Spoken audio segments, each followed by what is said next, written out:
Right, hello everyone, welcome back to another video on the channel. Look at me being all consistent, like 3 videos in 1 week. What's going on with me, mate? Am I ill? Am I unwell? Don't count on me doing this for a long time. You know what I'm like. I end up doing loads of videos in 1 week and then just not doing any for another 2 years. But yeah, I'm back again on my journey to watch all of the Paul Thomas Anderson movies. And after I watched Boogie Nights, which I really enjoyed, genuinely, I thought that was a great movie. I wanted to go back even further to his first proper feature film, Hard Eight, which I think is released in like 1994 or 5. I'm not sure. But yeah, for those who don't know about Hard Eight, I wouldn't be 100% surprised. It's definitely probably the most low-key Paul Thomas Anderson movie. Not many people speak about it. It's not like it's one of his classics. But for those who don't know what it's about this older guy played by Philip Baker who meets John C. Reilly and kind of mentors him into being just a more successful dude in general. And over a few years' time, they just kind of create this bond with each other and eventually go on to meet this woman played by... Why can't I think of the name? Gwyneth Paltrow. Yeah, that's it. I don't know why I couldn't think of that name. Also, just wanted to notice that there's this little line on the screen. I can't get rid of it. I don't know what's going on with my camera. Tried my best to get rid of it, but yeah. Anyway, back to the review. Going into this, I didn't know at all what to expect. I didn't know the plot at all. I didn't know even who starred in it, apart from John C. Reilly. Everybody seemed to be taking the piss about the fact that PTA kept naming his characters after the actors who play them, but fair enough. I'm just going to start off with the positives with this movie, because I am definitely much more mixed on this movie than I was Boogie Nights, which I loved. Just like Boogie Nights, it's fantastically directed. It's like you should expect this from a Paul Thomas Anderson movie at this point. I've seen like 2, and I'm already in love with his style. The long one takes that just run through a building. Even these like quick panning fast cuts, which definitely are less in this film, there's still some throughout, and it's just so good. It just works so well for me, especially with this sort of casino style that's going on for like the first, I'd say, 30 minutes or so in the movie. It just works really well. But yeah, I'm not sure if Boogie Nights was written by Paul Thomas Anderson whatsoever, but I do know that this one is. And he kind of does the Tarantino thing. Well, I know it's of course not just Tarantino, but a lot of these scenes rely just completely on dialogue, and I think it works really well. Don't get me wrong, I think a few of the performances in this movie are a bit wonky, but I think the script itself does a really good job at just keeping me interested the whole time. There's not many action sequences at all. I think there's like 2, maybe 3 at most, and it's not really an action sequence, it's just somebody's got a gun.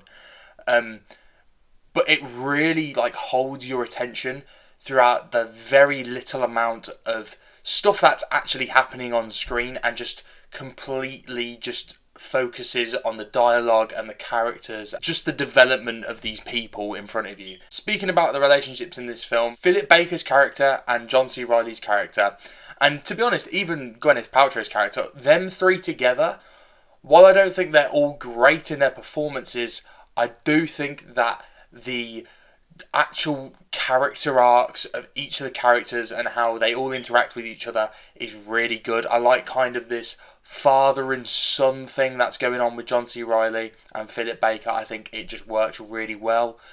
As much as I do think some things could be improved upon in the writing side of things, I do think that it's just the main heartbeat of the story. I think it just makes them really likeable in their roles. And it's kind of like Philip Baker's character, what's his name?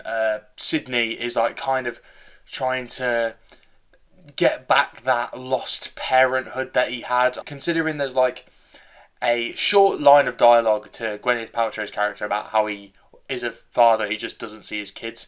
And it just comes across like these 2 are like the substitutes for his lost children, and I just think it works really well. And I've always liked something like that, how it could be in horror films like Bring Her Back, or in like this. It's just I like that sort of thing. One of my favourite interactions between the 2 characters as well is during the opening casino heist. The casino scene where basically Sydney's trying to teach John just his new scam, I guess, about how to get more and more money from the casino without them even realising. And I just really like that. It reminds me of something like from Martin Scorsese or something in that kind of genre, like Casino. I really enjoyed that.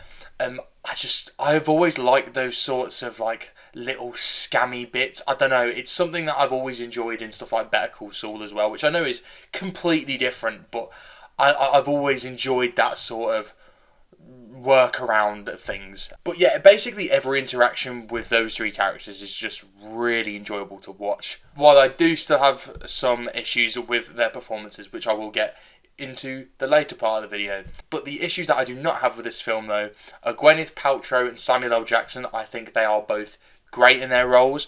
Gwyneth Paltrow just sells it completely. This is genuinely one of the best times I've ever seen her. I've not seen her in too much, but I've seen her in like Seven and stuff like that, you know, her big roles. I think she's great in this. I think this is genuinely the best I've seen her personally.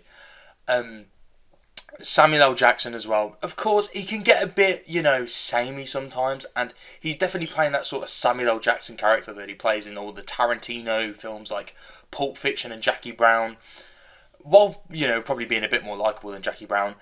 Not 100% more likeable, though.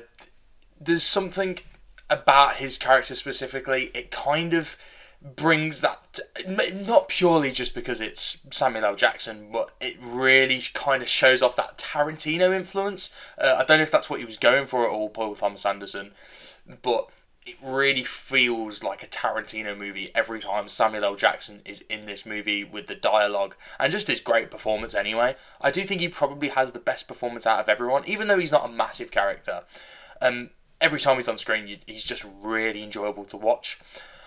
The only thing I will say, though, is that I think his character probably should have been implemented a little bit more into certain points of the story. Considering he's one of the big climaxes of the film, it does kind of feel like you don't really know much about this character, and there could have been so much more development there, which is where I'm going to get into the mixed side of things. I do think Philip Baker Hall and John C. Reilly are kind of mediocre in their roles. I don't think they suit it very much. When the film first started, I thought the person who played Sydney was pretty good. I thought he kind of had that I thought he kind of had that Robert De Niro thing going for him, but as the film went on, he comes across a bit tacky, and it doesn't.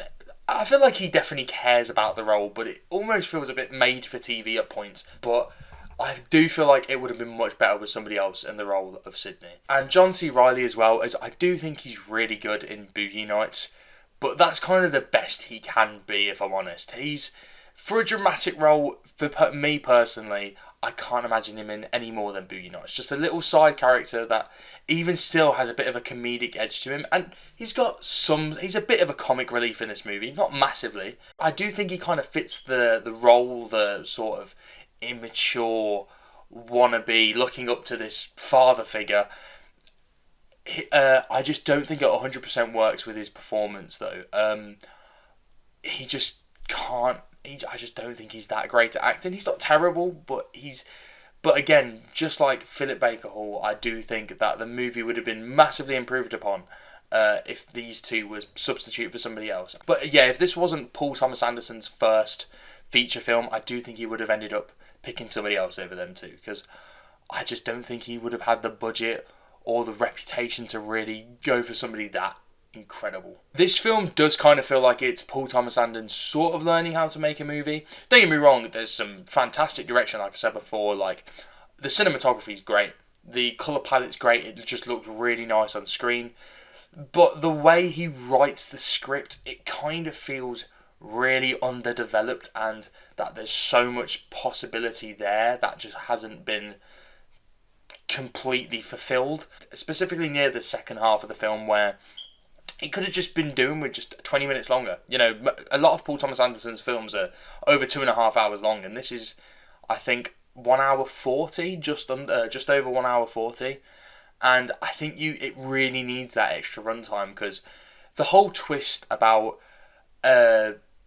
John's dad is cool and how Sydney killed John's dad.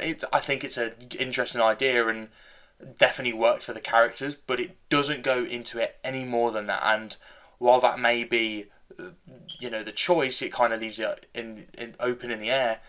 I don't think that it works very well, and I would have much more preferred it if it went into more detail about what happened, why it happened, and as much as an audience doesn't need to be spoon-fed this information, it just feels like a massive gaping hole in what could have been a great movie, when realistically I just think it's pretty decent. But yeah, honestly, that's kind of basically pretty much all my thoughts on this film. I can see why people find this probably his most forgettable. As much as I've only seen 2 of his films, I can kind of imagine that this is probably going to be his almost least important film, probably specifically for him anyway. I don't know, there's just something about it that feels a little bit forgettable while still being enjoyable. Like, I could rewatch this, it's a nice easy watch, but I just think there was so much more potential here, and while it's still good, it could have been great.